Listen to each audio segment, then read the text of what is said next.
এই 31st নাইটে যদি আপনি কিছু করতেই চান, তাহলে আমি বলবো, আমার পরামর্শ, সুন্দর করে ওযু করে আইসে আপনাকে জায়নামাজে দাঁড়াতে হবে।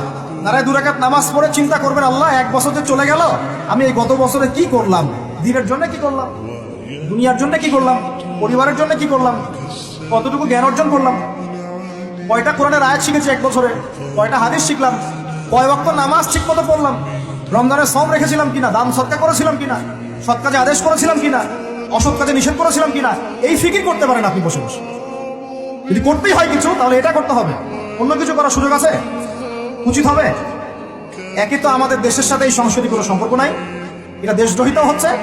আবার ইসলামের সাথে দূরত্ব কোনো সম্পর্ক নাই, ইসলামের সাথে দ্রোহিতা করা হচ্ছে। তাহলে বলেন, আমরা যদি আল্লাহ এবং তার রাসূলের সন্তুষ্টি চাই, তাহলে আমরা কি আল্লাহ এবং তার রাসূলের শত্রুদের সংস্কৃতি গ্রহণ করতে পারি? আল্লাহ পাক আমাদের সবাইকে বোঝার তৌফিক দান করুন।